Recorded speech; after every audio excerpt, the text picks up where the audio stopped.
This is a short little lecture that goes with your core stabilization outline. What is the core? There's a few definitions. It can be defined as the lumbar pelvic hip complex, or where the center of gravity is located.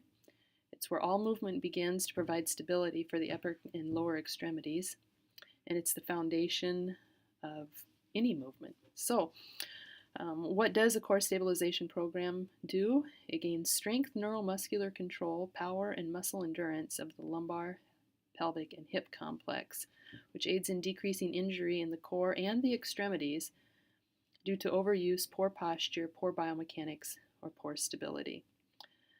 For example, a study was done and published in 2006 that said, that should not say decrease, it actually should say increase.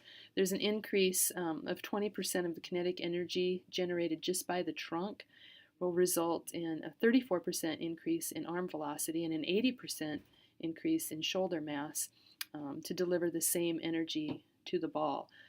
So a lot can be progressed in athletic performance by including core stabilization programs and having strengthening. What muscles are involved when we're talking about the core? The first group are the trunk extensors, and this includes three primary muscles. The first one is the erector spinae. We got a picture here on the left, the erector spinae. The quadratus lumborum, so this little muscle that goes from the iliac crest and attaches to the transverse process of the lumbar vertebrae. And the latissimus dorsi, so down here, this one, and then inserts on the anterior humerus. So that's considered our trunk extensors.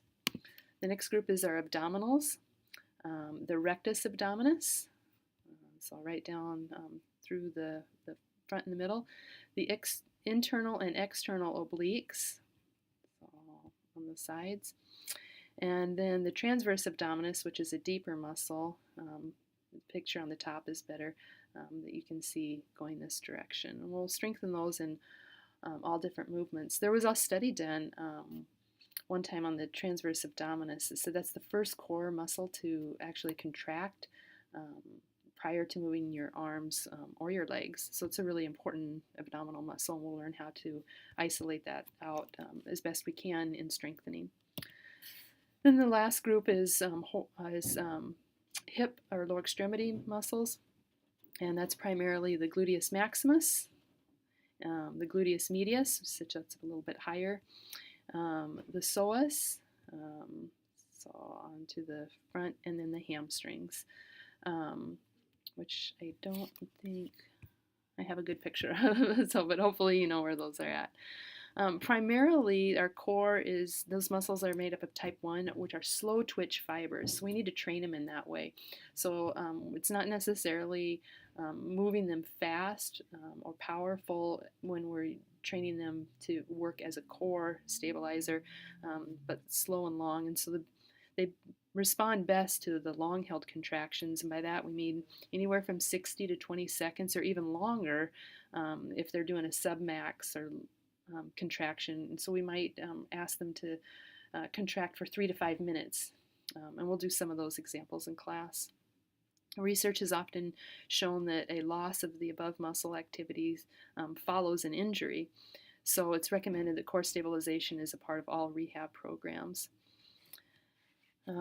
Oftentimes, too, we'll see that tightness in a core-related muscle can cause reciprocal inhibition of others. So, for example, if we have a tight psoas muscle, we often will see weak glute max, which is the matching muscle on the opposite side of the joint.